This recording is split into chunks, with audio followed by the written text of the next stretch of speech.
Hello again, everyone. Today on Vacation Time, a look at the Beatles and Beatlemania. As you probably know, Vancouver was the first Canadian appearance for this group, and it's a day that all of us concerned will remember for a long, long time, believe you me. We have some film of the Beatles pertaining to the group, to their fans, that I know you'll find interesting, certainly exciting at times, and as we progress, also very thought-provoking. Beatlemania had its beginnings in the city of Liverpool, which is the third largest in Great Britain.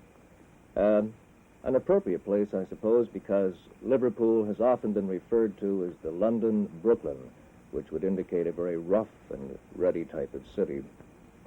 I do have a few notes pertaining to the beginnings, the early history of the group, that's quite interesting when you look at it, because it would appear that this group had a very humble beginning, and their success came by, well, almost a fluke. The group actually began when George and Paul met on a school bus one day. They decided they had mutual interests, and they decided to go hiking. And John Lennon, another school chum, went along with them. Eventually, the three of them started to talk music, and eventually ended up taking music lessons together. John and Paul named their first group the Nurk Twins, a title that possibly evokes a smile or two, but just think, the Beatles is a rather strange-sounding name, too. They started and finished several groups at this time until they found one that they felt had a distinctively new and different sound. George, Paul, John, and another young man who is called Stuart Sutcliffe were the first nucleus of the group that we now know as the Beatles. They called themselves then the Quarrymen's Skiffle Group. One of the popular music spots in Liverpool for groups of this kind was called the Cavern. And over on the other side of town, another young man who was a drummer, his name was Pete Best, and he used to perform to quite a wide audience in his cellar. And his mother, being, I suppose, a very enterprising woman, fixed the cellar up to be a nightclub, and she called it the Little Cavern. And it was here that the Beatles used to perform before many, many fans, and they used to call the place the Casbah. It must have been a very popular place, because in their first year of performing, they had a membership something like 3,000. Well, the Beatles were on their way. And one night, a German impresario saw the group. He liked what he saw, what he heard, and he offered them $200 to perform at his nightclub in Hamburg. Well, strangely enough, now, the group didn't go over too well. The German Fräuleins, the young ladies, didn't seem to dig this particular sound. And so in order to justify their high wages, the Beatles would perform gag routines. For example, one night they'd come out on stage dressed in bathing trunks. Another time they used toilet seat covers as necklaces and so on. They were finally getting through to their audiences, and this seemed to create a little bit of interest and amusement. And the piece de resistance, the real trademark, came now. Because one day George Harrison had trouble. Bathing facilities weren't adequate or something like this. But anyway, he went to a steam bath. And when he came out, you guessed it, he had a very unruly mop of hair. The other fellows in the group took one look at George and decided that this was it. So that night they all went on stage with the now famous Beatle wig, or the unruly mop of hair. And the crowd went wild, especially the young Fräuleins who thought, here are four young men who have it. They have sex appeal. Well, now to begin our look at Beatlemania, we're going to take you to the Vogue Theater in downtown Vancouver. Ross Mortimer and myself were on hand, and the occasion was the preview showing of the Beatles' first-length motion picture. So let's go to the theater, and here is Ross Mortimer.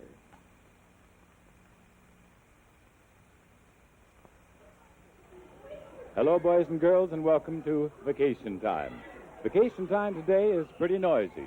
And I expect that a good deal of this next hour is going to be noisy because we're going to talk about the Beatles, and you are going to actually see the Beatles. We expect you'll see them performing because they had their Canadian premiere performance live at the Empire Stadium in Vancouver. We visited there, and we are also visiting now at the first full-length movie that the Beatles have ever made, The Hard Day's Night. By now, possibly many of you have seen that motion picture, but this is the Canadian premiere here at the Vogue Theatre in Vancouver. The movie is being shown by the Odeon Theatres in Vancouver in a premiere sneak performance in 3 of the theaters, and the children are now gathering as the doors open, and you can hear all the noises that are going on. Actually, the movie hasn't started, but the excitement certainly has. And we'll see and maybe find out what makes the Beatles tick, and also what makes the young audience become so excited when they see the Beatles. Now, Doug Campbell is with us, and maybe he can find out exactly what these young people think as they move into the Vogue Theatre to see the Beatles. What about it, Doug? Well, I'm a little mystified. I'm getting caught up in the excitement like everyone else. One thing I have noticed is that just about everybody is a girl. Where's all the fellas? I mean, aren't they Beatle fans, too? There's one right there. I'm wondering, too, if this infectious screaming and yelling and what have you is going to take place during the actual film. And how many of these young people are actually going to hear the Beatles? Hi, have you been standing in line very long? Yeah, 25 days. You must have got up pretty early this morning. Oh, yeah. Are you actually going to hear very much in there today? Oh, I don't know. Do you know what kind of a film it is? Oh, I just want to see them. You just want to see them? Yeah. You're going to see them out at Empire Stadium, too? I think so, yeah. Mm-hmm. Who's your favorite? Ringo. Ringo. Why? Oh, he's just wonderful. Ringo's the... Here's a nice little red-headed gal. And look at all the buttons you got. Who's your favorite Beatle? Paul, eh? Mm-hmm. You collect their records, too? No. You don't? No. I don't have a record player. You don't have a record player? Don't tell the Beatles, whatever you do. No, I won't. No. Do you scream? Oh, yes. You do? Yeah. You get all excited? Oh, yeah. Uh-huh. I got Beatle wallpaper. You've got Beatle wallpaper in your room. Yeah. That make you sleep better at night? Oh, yeah. I bet it does. Well, I hope you enjoy the film, girls.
Well, there certainly was an awful lot of excitement that day of the Beatles movie, A Hard Day's Night. I wasn't one of the fortunate ones to be there, but I was there a couple of weeks later, the day when the Beatles arrived in Vancouver to put on their show at Empire Stadium. But as they arrived in town, they were going to come down to one of our downtown hotels, the Hotel Georgia, and of course the announcement that they were going to do this caused a big crowd of people to gather outside. And just to show you how things can get out of hand, somebody, and an adult it was, impersonated Ringo Starr in a car going by in front of the crowd. Well, this did set up a little bit of a fuss, which could have gotten out of hand. Ross Mortimer was with me, and here he is now to tell you all about this incident, which could have been a very dangerous situation. It was a dangerous situation, as you can see. This stunt, and that's exactly what it was perpetrated by one of the rock and roll radio stations here in Vancouver. And for all the warnings that we received ourselves and the general public about the Beatles' arrival, it was always, well, watch for the children, see that they don't get out of hand. But isn't it interesting that it was adults who got out of hand first by doing this absolutely unthinkable and foolish stunt? Well, those pictures show you very graphically what can happen, as Ross said, when a very foolish stunt like that is pulled. Now, the Beatles' day here in Vancouver presented quite a problem for the Vancouver Police Department. And Mr. Mortimer got together with Inspector Errington, who had the very big job of coordinating all the police efforts and making sure that no one was seriously injured or that no one particularly got out of hand. And here is Mr. Mortimer and Mr. Errington to tell us all about the police job on the Beatles' day. This is Inspector Errington of the Special Detail of the Vancouver Police Department, and certainly you have a very special detail today with Beatle Day, haven't you, sir? Sure is. It's a wild one. Is this any different from special details such as Grey Cup parades and royal visits? Yes, it's an entirely different problem. It involves a very young teenager. It doesn't involve any vandalism to this time, but we're apprehensive of casualties amongst the youngsters. We're concerned about their safety in the first instance.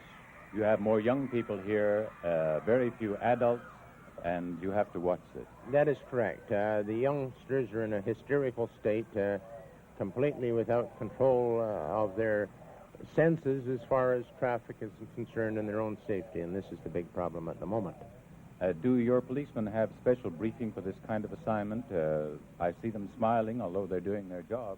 Yes, the force is continuously trained on crowd control, and they know that they must maintain their own emotional stability because everybody else has lost theirs and is not capable of normal thought.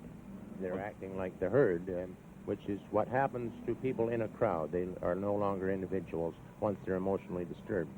It requires someone to watch in case that sudden little spark occurs, which could set the whole thing off. And has once already today, but we managed to contain it. Could you tell me what happened, sir? Yes, a radio station drove up, with whether it was intentional or not, I don't know, a representative of a radio station, and beside him in his car was a man either purposely dressed as Ringo or coincidentally looking like Ringo. And the crowd stormed the vehicle to the point that it took all of us, 20 of us, to move it a foot at a time. For a while we thought we couldn't move it. The man in the car that decided to be Ringo or looked like Ringo, whichever was the case, was in such a state of panic that I thought he would pass out for a while. He was actually the most terrified man I've ever seen. This was a very bad experience, but we managed to contain it. One of the police sergeants had to get up on the hood of the vehicle and force the crowd away with his feet and ride the vehicle through the crowd while the other men tried to hold the people away from the vehicle and from getting under the wheels. So situations like this require judgment not just by the police but also by the adults. Certainly they do. I think this was whether it was coincidental or not, I don't know, but I think it was one of the most dangerous situations that we could have around here today. Well, you're a very busy man, sir. I appreciate the time that you've given us. The youngsters have been here since almost 5 o'clock this morning. We're still waiting for them. Do you know when the Beatles will arrive? I don't like to say because every 15 minutes I get a new time. You can take your own choice. How is it that even the police don't know? I'm very bewildered by this. I cannot understand how we can provide security without proper information. Well, we shall wait for the Beatles, and Inspector Errington has a job to do outside the Georgia Hotel. Thank you very much, sir.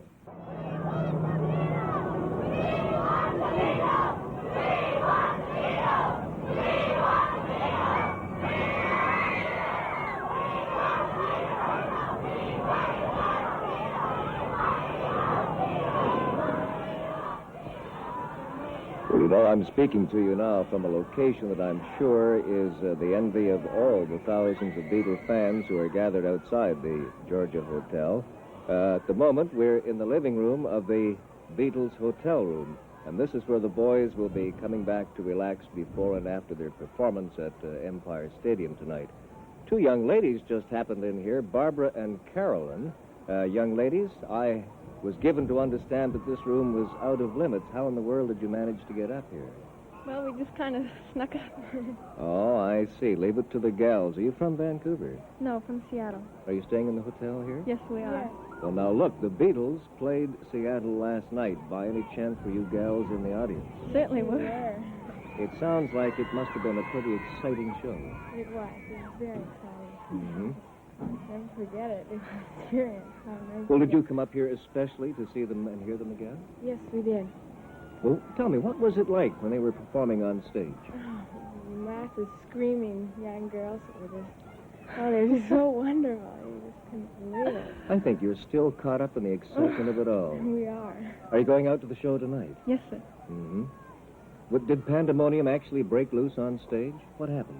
Well, lots of girls came running up, and they scooted along the stage and grabbed a hold of John's legs. One girl did. It was so funny. The police and everybody came and dragged her off. Did you gals, by any chance, try and get up on stage yourselves? No, we were too far away. Tempted. I take it you came up with your family. Yes. Are they Beatle fans? Well, my mother is, but my father, he's kind of skeptical. I bet, really, he thinks they're all right. He just doesn't want to admit it. Yes, I think so. Who's your favorite Beatle? Paul. Mine too, Paul. Why Paul? Oh, he's so good looking, and he's just... Such a good sense of humor. They all do. Mm-hmm. What about the other groups that have imitated the Beatles? Well, I don't care for much. The Dave Clark Five are all right, but the Rolling Stones and others, I don't like them.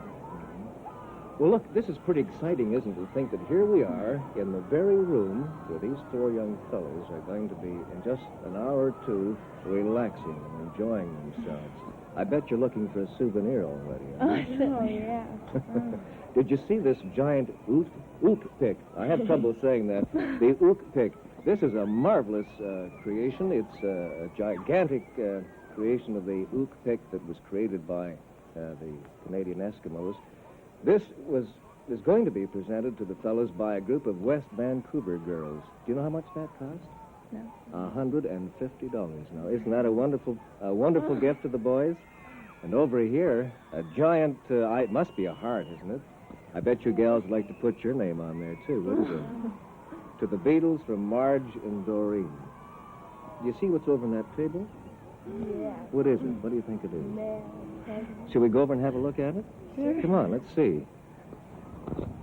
It's kind of fun to speculate what might be in some of these packages. Of course, this is just a very small sampling of the thousands and thousands of letters and packages. What do you think might be in some of these gifts? What would you send the Beatles if you had a chance? I can't think of it. What would you like to send them? Well, lots of people send them pieces of gum and have them chew them and send them back. Well, that's not my cup of tea, but No, perhaps me for a neither, young but- lady, it might be all right. Somebody might send Ringo some rings or something. Everybody does. I hear they like jelly beans, too. Is that true? Everybody Yes, was throwing them on stage. Got me in the head. Well, how long do you think this Beatlemania is going to last, girls? You're growing up with it now. Do you think you're going to continue to be Beatles fans for many years to come? What's Well, I gonna happen? am. Well, I don't know. I probably will, but I don't know what's going to happen to him or anything, so I'm hoping for the best. But Well, I can see you gals are really excited. I hope you get out to the show tonight at Empire Stadium. Oh, incidentally, how much do you actually hear them singing on stage? I mean, there's so Well, much you noise. hear a few chords, and then once in a while they say something, and everybody screams. So actually, you don't hear too much. No, not too much. Well, maybe we'll have little quieter fans tonight. Who knows? We'll find out, though. Thanks a lot, girls. Thank you. Well, there have been about 1,000 Beatle fans standing here across the street from the Georgia Hotel waiting for their arrival. They haven't arrived yet, and I don't see anybody anxious to talk to me. Here, how about you? Give us your name, first of all. Marion Tate. How long have you been here, Marion? 1 hour and a half. Just an hour? And a half. You're a piker. Some of these people have been here since 5 o'clock this morning. Don't you really like them? Sure. How come you've only been here an hour and a half? We've been here more than that. We've been here since 2 and it's almost 5. Is it? Oh, you've been here about 2.5 hours. Yeah, okay. Tell me, what do you hope to see when the Beatles arrive? John. You hope to see John? Lennon. He's your favorite? Yep. Why? Because of his voice. His singing voice? And his mannerism. Now, we've seen them on the Ed Sullivan Show, and nobody ever hears them sing because you're all screaming. Why do you do that? Well, you hear them when you're not watching them on television. Oh, you listen to them on the record. No, if you're watching the Ed Sullivan Show, you can hear them. Yeah. Well, the people in the audience yell so loud, I can never hear them. I've never heard them sing yet. You are. Oh. I guess I wasn't listening. Just buy the records. Thanks for talking to me, and hang on, they'll be around any time now. I just want to move up the line here a little bit and see if I can talk to somebody. How long have you been here? Since 2 o'clock. Since 2 o'clock. What's your name? Lori Mail. Why did you come here? Why are you waiting for them? What do you hope to see? Beatles. The Beatles? Yeah. You're only going to see them for about 10 seconds, I'll bet you. I know Well, you're willing to stand here and wait for that, eh? What if it were pouring rain? Would you still wait for them? They're faithful fans. You like them? Yeah. How long have you been a Beatles fan? Since last February. Have you got a favorite? Or do you like them all? I like Ringo. You like Ringo? Yeah. Why? Because of his face, and he's adorable, and he's lovable, and... Sure he is. Let me just move down the line a bit more. Oh, a young fella. Just move out here, would you? What's your name? Brent Mail. What? Brent Mail. Brent. Yes. Are you a male Beatle fan? Yeah. How long have you been waiting, Brent? Oh, I just got here. I was at a swim meet. At a swim meet? Yes. You're doing a lot today, aren't you? Yes. You're going to be at the show tonight? Yes. Good. Why are you going? What do you like about them? I don't know. They're good. You like their singing? Yeah. You've heard them sing before, Yeah. have you? And you're going to their show tonight? Yeah. You're going to behave yourself? Yeah. Good. Here's a young lady. How about you? Are you a Beatle fan? Yes. What's your name? Gaffahole. Well, I didn't get that? Gaffahole. Oh, now, you're going to see the show tonight, are you? I don't know. I'm not too sure. Now, a lot of people would say there aren't very many adults who really like the Beatles. Obviously, there aren't too many of you, in this crowd here of about 1,000. Been here since 1 o'clock. Since when? Since 12 o'clock. 12 o'clock noon. Yeah. You're a real fan. Yeah. What is it about them that attracts you? Oh, I like to hear their singing. You like to hear their singing? Yeah. Now, you're old enough to have liked some singers in the past. Were there yeah. other favorites of yours? Who? Name some. Oh, wow. Were you a Frank Sinatra fan? Were you screaming Frankie in 1940 or around there? You were? Yeah. And you like the Beatles? I sure do. You think it's good for someone your age to like the I Beatles? sure do. You do, eh? Well, lots of luck. I hope you see them in a little while. You're a Beatle fan, too? Yep. Come on out here so we can see you. What's your name? Susan Comer. Susan. Mm-hmm. What is it that you like about the Beatles? Their music, everything, really. You think they're a good group? Oh, I sure do. Are you going to be out at the stadium tonight? You bet. You are? Uh-huh. How long have you been waiting? Oh, I've been here since 11. 11 o'clock. That's about 5 hours. Yeah. What happens if you only get a 5-second glimpse of them as they go into the hotel? It's worth it. It's worth it? It sure Okay, is. fine. What more can you say? Thanks a lot. Let me move down this way and get somebody. I've talked to you. How about you? Who's your favorite? Huh? Gee, I could hardly tell. What's your name? Barbara Loney. Barbara? Yeah. Barbara, how long have you been waiting? It's 11 o'clock. Since 11 o'clock this morning? What do you hope to see? It's all going to be very quick, Is it going to be worth it, you think? Sure. Why? I don't know. You don't know why? I bet you're one of these that screams from the minute they start singing to the end and you don't even hear a note. Are you? No. You listen to them? No. You don't listen to them? What do you like about them, then, if you don't listen to them sing? Like to see them. Oh, you just like to see them? Yeah. You're going to be at the stadium tonight? Yeah. Will you be screaming like the rest of them? Yeah. Will you be enjoying yourself? Yeah. Good. Thanks a lot. Just before we go, let's have one big Beatle cheer. There they are, about 1,000 Beatles fans standing outside the Georgia Hotel, waiting to see the Beatles, who will be arriving any time now, they tell us, but they've been telling us that for a long, long time. Bruno Cimolai standing on Georgia Street, right next to the Georgia Hotel. How long have you been here waiting, Joe? 5 hours. What about you, Marlene? Oh, about 2, since 3 this afternoon. But how is it now? You're not guests at the hotel, any of you, are you? No. But you're not supposed to be up here in the mezzanine floor. How did you manage this? Well, my father took us in, and then I had to get my hair done. And so that's how we got in. Oh, you mean you arranged to have a hairdo here at the Georgia Hotel so you'd be here when the Beatles got here, huh? Yes. That's pretty tricky, isn't it? Yeah, I guess so. How did you manage to get in here, Darlene? I got in with your father. Well, Father was very cooperative, isn't he? Yes. Where are you all from? Vancouver, Yes. you girls? You three that I've talked to? Anybody from far away? Where do you come? Jersey. New Jersey? Yes. Did you come specifically to see the Beatles? No. Oh, just visiting? Yes. What is your name? Linda Trebek. Mm-hmm. Linda, have you seen the Beatles anywhere before? In person, no. You haven't, eh? No. It doesn't look as if you're going to see them either, does it? No. You going to the show tonight? Or maybe. You know, that doesn't sound like a New Jersey accent always sound that way? Yeah. Is that? Yeah? That's Beatles, yeah, isn't it? No, not really. Well, you are a guest in the hotel, I Yes. suppose. Now, see, that's the honest way to get into the hotel. Be a guest, isn't it? Yes. Mm-hmm. Yes, not yeah. Bruno, I think, has also encountered some young people who are, I don't know whether they're guests or not, but they're from far away places. Who have you got, Bruno? Ross, I found these people out in front of the hotel, and as we came up the stairs, I found out they came from a long, long way. Now, are you the two from Texas? Uh-huh. What are your names? Gay Hearn. Gay Hearn. Gerry Hearn. There's an accent for you, a Texas one. Would you say that again, Gay? Gay Hearn. Fine. What was your first reaction when you found out they weren't going to come after all? Well, I was very sad. Why? Well, I wanted to see him. I came down here, and I've been waiting around to see him. For hours? We wanted No, to we see came those down. fellas for a long time when we heard about them over in England, so, well, it was pretty big letdown when we couldn't see them. You didn't come all the way from Texas just to see Oh, them? no, up here. no. You're up here on a holiday, I guess. Well, see, we've been stationed at Whidbey Island. See, my father's in the Navy, and we just decided to come up here and see him. So you're sad? Huh? Yeah. Yeah, We're we're going to from- see him tonight, though, if we can.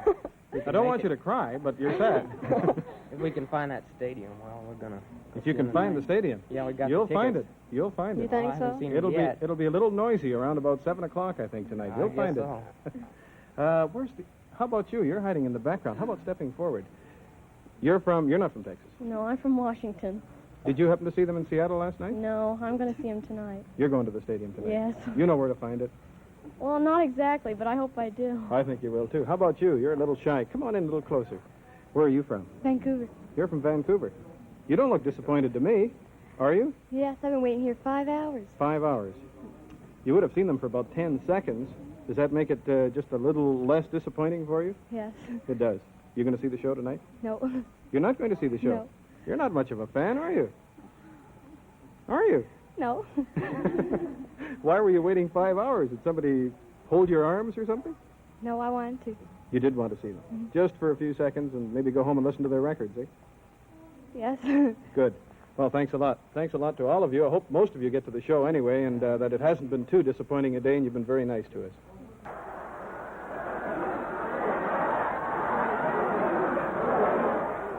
The excitement of these youngsters certainly turned to sorrow when the Beatles failed to show up at the hotel as scheduled. You'd be sorry, too, if you've been waiting there since, what was it, 5 o'clock in the morning, Bruno? 5 o'clock in the morning, but arrive they finally did, and this is the scene they saw from the stage, and we saw from the stands out at Empire Stadium. There were about 15,000 there, if the estimates are correct, and, well, we've heard lots of talk about what happened at Empire Stadium. This is a sample of what happened outside, as those who didn't want to pay the money wanted to get in. The ones paying the money seemed to be quite calm and collected, as their money was collected. To top it all off, you couldn't hear it too well.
just seen what almost became a riot.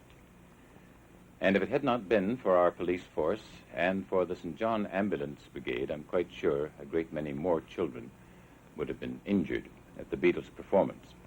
Mr. Jack Millard, who is one of the provincial staff officers with St. John Ambulance Brigade, is with me now to tell me something about that night.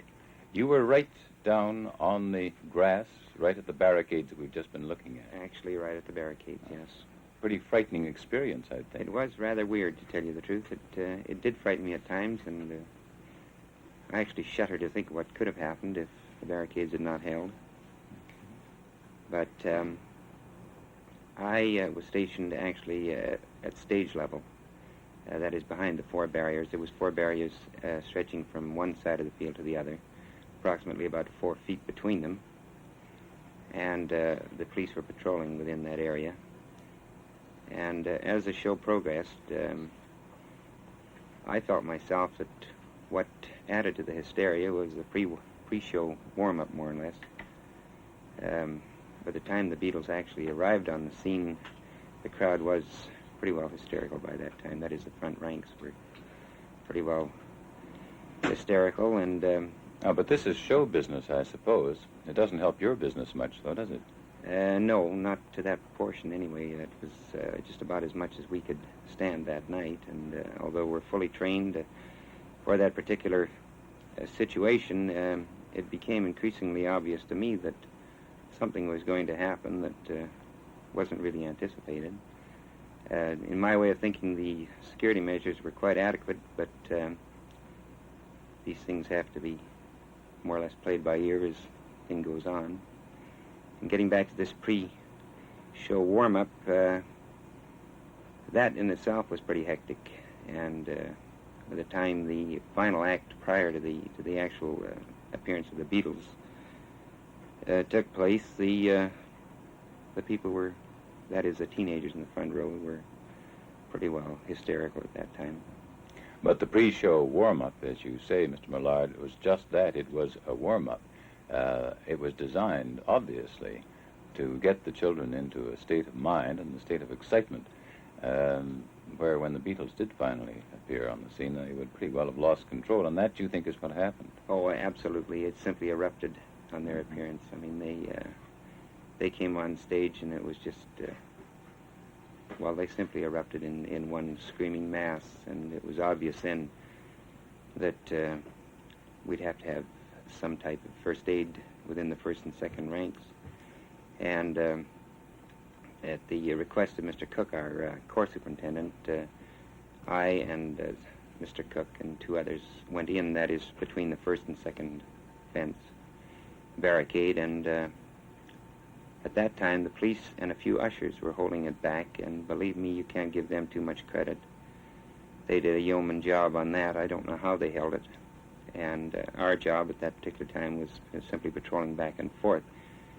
The thing that struck me right from the start was the fact that the first few, that is the first dozen or so that we actually got over the first barricade and ran sort of a shuttle service from barricade to our first aid post in the rear, they were all below the age of 10. And to me, it didn't appear as if they were screaming at the appearance of the Beatles. They were more screaming in terror as to what was actually happening to them. And these children were really injured then? They would have been injured had they stayed there. And that posed a problem, too, is getting them over that fence. With them crushed up against the fence, it actually came about their midriff here, and they were being crushed, literally crushed against that fence. And in order to get them over that first fence, we had to attempt to push those directly behind them back. How many children were heaved over those fences in the 28 minutes that the Beatles were actually performing, do you know? Well, I would say in the neighborhood of around 80. 80 in 28 minutes. That's a pretty good average, isn't it? As you can see from some of that show there, they were just coming over one after the other. And it wasn't a matter of any one in particular pulling one member and one person out of the crowd and transporting him to any given distance. It was simply that you had to shuttle them over these fences as quickly as you were getting them. And I understand that many of these children were treated right on the spot by St. John Ambulance Brigade, and those who needed extra treatment were taken to other areas of the Empire Stadium, and we will find out what happened to them when they arrived there in just a moment when I speak to Mr. Stadnick. Well, Mr. Stadnick, looking at these enlarged photos of the big night must bring back some memories to you. It certainly does. I think it was one of the more lively performances that we've attended there, and we were certainly busier there that evening than we were at most evenings at the PNE this year. Well, do you suppose you were busier on Beatle night than you were, say, on Grey Cup night here in Vancouver? Yes, we were. We definitely were.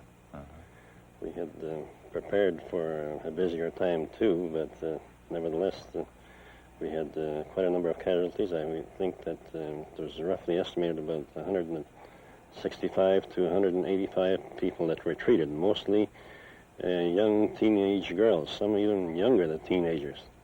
Well, Mr. Stadnick is the provincial superintendent of the St. John Ambulance Brigade here in British Columbia, and he is the man whom I have suggested to you a little earlier could tell us something about what happened to these young people when they arrived from outdoors watching the Beatles and their performance, where they went and how they were cared for. You were the sort of receiver, weren't you? That's right. Just to fill in a little bit of history, we usually make a thorough examination of the grounds and the facilities, our first aid posts, prior to any concert or function where our services would be required. We did this in this case, and it wasn't long before the first casualties began arriving. The first symptoms that these young children were having were retching and vomiting, and these are indications of something that is upsetting them. Hypertension. Hypertension, that's right. And, of course, the first few cases were treated in the first aid room, but it became evident almost immediately that the first aid room would be filled up quickly if we allowed this to continue. So we took the children off to those that were vomiting or retching over to the washrooms and let them clean themselves up. Well, when you look at some of these photographs, for example, here, you can understand by looking at them closely just how tense some of these children did become. This young lady seems very happy, but as an expert on the subject, sir, would you say that she was also, although happy, pretty well on the verge of hysteria? She certainly was. I think that she is a good indication of the feeling that some of these youngsters were having at that time. They had hoped to be happy, but they weren't quite so sure when they became involved in the crush that developed. Well, this is the crush that caused so much trouble. These are the barricades on this next photograph on my right here, where the children crushed right up to the front near the stage. That's right. And that's where the danger zone actually was right where they were being pressed up against the iron rails. We had our men situated in there and removing these casualties. As you can see in the picture above, our divisional superintendent Mundrell. This over there on our left, is it? That's right. Carrying a young lady, and he is the only casualty we had among our brigade members. Oh, what happened to him, sir? Well, he got squeezed into against this iron guard railing, and in the process, he injured his back by a sudden thrust forward of the youngsters as they were shoved against him and against the barrier. Well, a great many of these young women came ultimately into the quarters that you were superintending. I notice a young woman here. Do you recognize her at all? She looks very familiar. She appears to be one of the girls that I happen to be treating in the area, just inside the concession stand area. And she was one of those that did not require treatment at the first aid post. So a special area was reserved for others like herself that could be treated for their hysteria, and thereby keeping the first aid post empty or from getting clogged up with casualties that shouldn't be there. Well, as you've said, she doesn't look to be quite as disturbed as some of the others. Would she go back to watch the rest of the performance? Oh, after treatment for a few minutes, many of them responded very well to that treatment. My daughter, who was also a cadet member of our brigade, was sloshing water into their faces with wet paper towels. And this, along with firm talk and assuring them that we had everything under control and that they should try to get a hold of themselves, helped them to regain their normal composure, so that some of them were allowed to return to the bleachers, not to the area where they were injured or where there was danger of injury, but back to the bleachers where it would be safer for them. Yes, it was in the main area on the grass portion where these barricades were and where the stage was that most of this problem arose, wasn't That's it? right. That's right. Those in the back where they were not being shoved around were, I think, enjoying the whole performance. Well, there were so many casualties of this kind. How did you have space for them all? What did you do with them? Well, we had them laying on the asphalt in that concession area. Some of them were sitting, those that could sit up were sitting on the benches and the chairs that were laid out for that purpose, and the rest were allowed to, or it was suggested to them that they lay down on the asphalt and just try and rest, and that's what they were doing. They were stretched out in all directions on the asphalt. But these were all young women, many Yes. of them obviously dressed up for the occasion. Didn't they object to lying down on the dirty Well, asphalt? some of them had their clothing torn and shoes torn, purses torn. They were in different stages of dislevelment, and there was nothing they could do for themselves anyway. They felt better if they laid down because they couldn't stand up or couldn't walk away or sit on the benches that were provided. A thoroughly exciting experience. And what would you say, sir? Should we have the Beatles back again sometime soon? Well, for my money, I'm not very fussy about seeing them, but should they choose to come back, I'm sure that St. John Ambulance Brigade would be prepared to carry on and treat whatever came their way, just like we were this time. And possibly some of the parents who have now witnessed the Beatles here in Vancouver and elsewhere in Canada will be prepared to handle the situation, too. Thank you very much indeed. Thank you, sir. Danny. You know, there's one name that we haven't as yet mentioned on our Beatle program, a gentleman who was the motivating force to a great extent as far as the Beatles' success and worldwide popularity is concerned. Brian Epstein is his name. Now, back in 1959, he was working in his parents' store in Liverpool, a store that was a combination furniture and record shop. And it was at this time that the Beatles were performing in that German club in Hamburg, Germany. They had also made some recordings, and these recordings were gradually coming into England. And the young people in Liverpool were coming into the Epstein record shop and requesting some of these Beatle records. And they were so insistent on getting hold of them that Mr. Epstein decided that he'd get a hold of one and listen to it, which he did. And he saw the possibilities that were there. So being a very smart and enterprising young man, he immediately contacted the Beatles with the suggestion that he become their personal manager, which he did become, of course, and still is today. Now, one of the first things he did was to replace Pete Best, who obviously was a very good drummer, but he replaced him with another young man by the name of Ringo Starr. Ringo was a very seasoned performer and was at this time playing with yet another group. Another thing he did was to suggest to EMI, one of the largest recording companies in the world, to do some of the Beatles songs. The first one, Love Me Do, immediately went to number 16 on the music charts. This was followed by Please Please Me, which went right up to number 1. And then came that really big song, the one that jolted them into worldwide popularity, She Loves Me, and it reached the first million record sales in England. By the end of 1963, the Beatles as a group were making $1 million a month.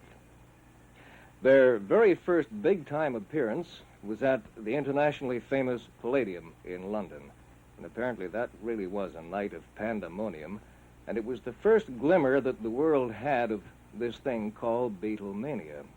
It's been reported that a charlady who was in attendance to clean up after the show was reported to have said, Lord, you'd have thought it was the war again and the Jerrys was coming back.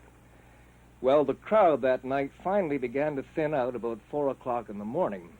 But even then, the bobbies couldn't keep George from being scratched, keep Ringo's hair from being torn out by screaming young teenagers, Paul's jacket from being ripped to shreds, and John's shoes literally disappearing from his feet.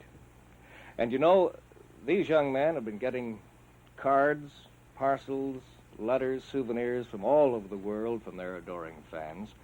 Just recently a book was published containing some of the love letters that have been sent to these four fellas. Some of them are quite humorous, some almost, somewhat pathetic in a humorous way, too. I have an example of two of them here. One from a young lady called Paula, and it reads, "Dear Beatles, I am 6 years old. I love you better than Captain Kangaroo." And then from Shirley D. in Kentucky, a letter that was sent to Paul. "Dear Paul, I think you are very sexy, and I don't even know what it means." Well, it was a day, that Beatle day in Vancouver. There were the humorous moments, the excitement, and the sobering and somewhat frightening moments as well. On this, our very final Vacation Time show of the series, I'm going to return you now to Ross Mortimer with a few closing words. Yes, it was a pretty busy day, the day that the Beatles were in Vancouver. Actually, all of the Vacation Time programs that we were involved in were exciting as far as we were concerned, and we trust that you enjoyed them. This is the last of the Vacation Time series, Coast to Coast in Canada, this program from British Columbia. And actually, this is the first opportunity that we've had to sort of sit back for a moment or two in a relaxed fashion and say not only just hello, but also goodbye. And it's the first time that we have, for many, many months, been in the studio. All the programs, as you may have noticed, have been done outdoors with what we call mobile equipment. And I would like just to take a moment or two to look at some of the letters. We couldn't answer them all, possibly, because there were so many of them. They filled many boxes, and that's not just in Vancouver, but right across Canada. But some of the very latest letters that we've received to Vacation Time include one that came to me from Marie, who lives in Montreal. Marie was talking about the Vacation Time program we did in Victoria, the one that had to do with ghosts, you remember? Well, Marie said that in her letter that she thought that since she lived in Montreal, that possibly there'd be more ghosts in Montreal since it was an older city. Now, I haven't time to answer all these letters, Marie, but I think you're probably quite right. Montreal is a great deal older, and in that case, if ghosts be, then I expect there would be more ghosts in Montreal. Another letter that came recently came to us from Gerry, who lives in the prairies, and he was asking about the Pacific Great Eastern Railway. You recall that we did that program, too, on the railway, and he wants to know if the railway went any further than we did. Oh, yes, many, many miles. There wasn't time to go all that distance and back, but Gerry was interested in the cowboys and that sort of thing in British Columbia. And did the railway go through that country? Yes, indeed it does. And any time you are on a vacation time in our province, I think you'd find it very interesting, Gerry. The railway goes by areas where some of the oldest ranches are, some of them over 100 years old, and the ranches are still operating. Most of them are log cabin buildings, and you can see them there, and many of them are owned by the original families who started them over 100 years ago. Now, we haven't too much time left. I'm sorry we can't answer all your letters, but we do appreciate receiving them from you. I would like to thank Mrs. Godsell for her letter regarding the Indian games that we talked about on one of our programs. Anytime you're in town, Mrs. Godsell, please, we'd be delighted if you would look us up here at CBC Vancouver. And one last little note before we go. You've seen the names of the producer of the program and other people who'd helped, but you didn't see nor hear about the others, the people who drove the mobile truck and did all the other work. We'd like to thank them. What about the theme? My goodness, you've been interested in that. A lot of you have asked, what is it? Well, the theme is called The Young Ones. It's from that production. It's by David Appel. It's on a 45 quality label.